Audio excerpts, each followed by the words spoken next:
magpatuloy po tayo sa ating mga gawaing paglilingkod. Pagpapalakas ng ating mga pananampalataya, paglilingkod sa Panginoon, at pagsunod sa Kanyang mga salita. Sapagkat hindi nyo nalalaman kung anong araw paririto ang inyong Panginoon. Ang linaw mga kapatid, walang nakakaalam kung kailan darating ang Panginoon. Nakakalungkot po, baka mamaya ay absent tayo sa church, tayo nasa bahay, tayo nagtotong-its, tayo kung ano ay pinagagawa, bababa si Jesus mula sa langit, kakaroon tayo ng rapture, bubuhay ng mga patay. Okay. Pero tandaan po nyo, no, nandito pa lang po tayo sa rapture. Hindi po ito ang paghatol sa mundo. Para ito sa kanyang mga tagasunod. Kaya sabi daw po sa banal na kasulatan, huwag ka pa daw matakot sa panahon ng rapture, pero bilang isang mga taga-mananampalataya, binibigyan na tayo ng pag-asa para sa tunay na paniniwala sa ating Panginoon. So sabi dito, walang nakakaalam kung kailan ito darating. Kung kaya't laging pinapaalala sa bawat isa sa atin na tayo ay dapat maging handa sa lahat ng pagkakataon. May tanong po kayo sa rapture. Malinaw po ba ang ating paliwanag? O mayroong pong ilang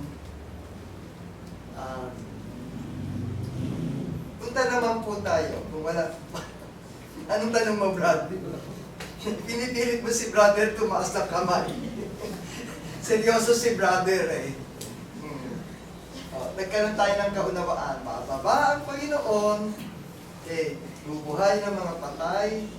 Ang mga buhay na sa panahon na yon ay babaguhin at sabay-sabay tayong haharap. Ano naman po yung tinatawag natin na Great Tribulations. Ito po yung bahagi na maaaring nangyayari habang may rapture or after ng rapture. Yung po'y paniniwala ng ilang mga kongregasyon. Ang Great Tribulation po ay yung tinatawag na matinding kapighatian na mangyayari sa sanlibutan, sa kamunduan. Ito po yung tinatawag na kung saan ay, pasinin po muna natin, sa Mateo 24:21. Sabi po dito, for then shall be a great tribulation. Kung gayon, kung magkagayoy, magkakaroon ng malaking kapighatian na ang gayoy di pa nangyayari buhat sa pasimula ng sanglibutan hanggang ngayon, hindi na mangyayari kailanman. Minsan lang mangyayari ang Great Tribulations na to. Noong mga nakaraang panahon, 1,000 taon, hindi ito nangyari. Minsan lang itong mangyayari. Itong matinding tinatawag na kapaghatian na to na mangyayari sa mundo natin. At pagkatapos ito, wala nang susunod. Ano-ano po yung pangyayari na yan sa mundo na kung saan ay mararanasan during Great Tribulation. Yung matinding kagutuman.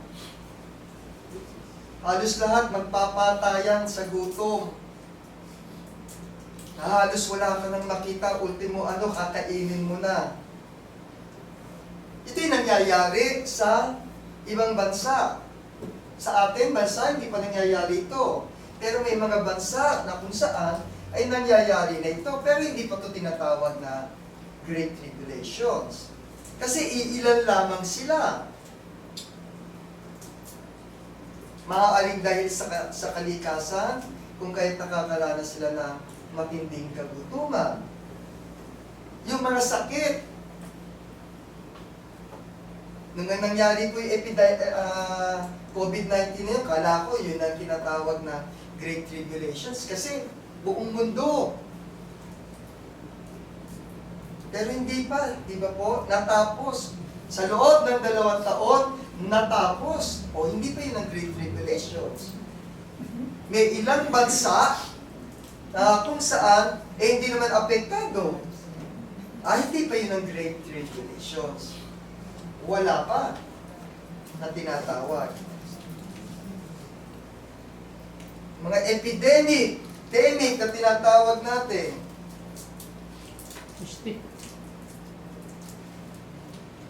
Mga gera. Maraming suffering sa iba't ibang panig. But not generally sa buong kamunduhan. Hindi pa po siguro yun ang tribulation. Pag sinabi natin Great Tribulation, ito yung tinatawag na matinding kapighatian. Ano ba ang mangyayari sa panahon na ito? Giban sa mga ganito, magkakaroon ng mga kaguluhan, digmaan, gutom, sakit, at higit sa lahat, takot. Dahil mas matindi pa o mas malala pa sa inaasahan natin ang mangyayari during the Great Tribulations.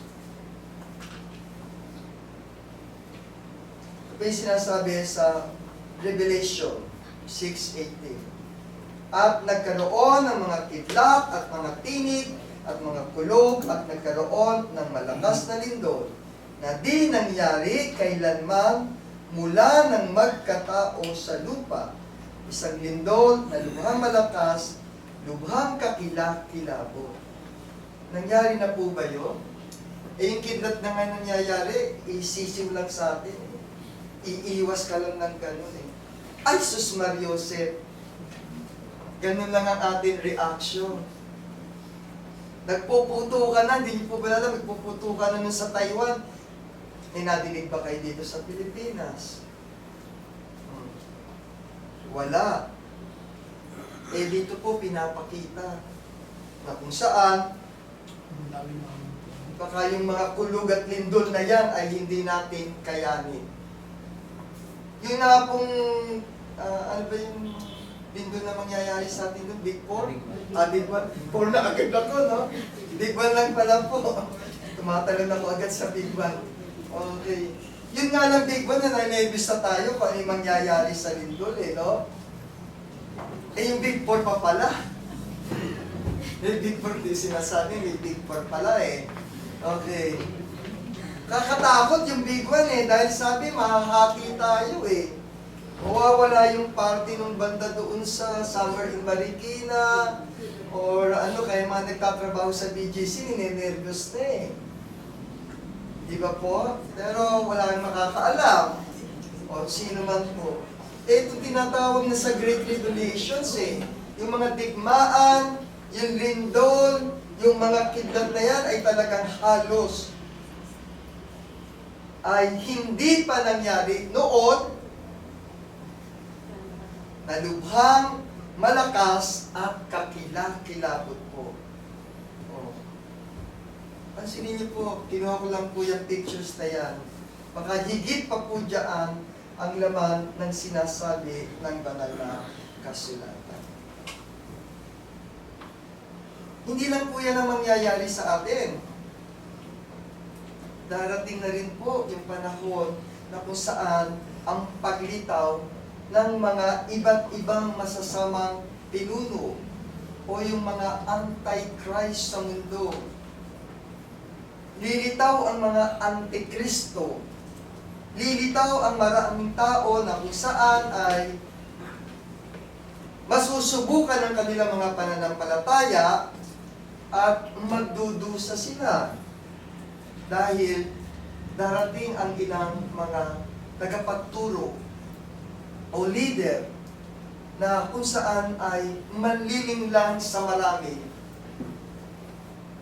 Ito po ay visible na sa panahon natin ngayon. Marami na po. Pakaingat po kayo. Mag-observe po kayo.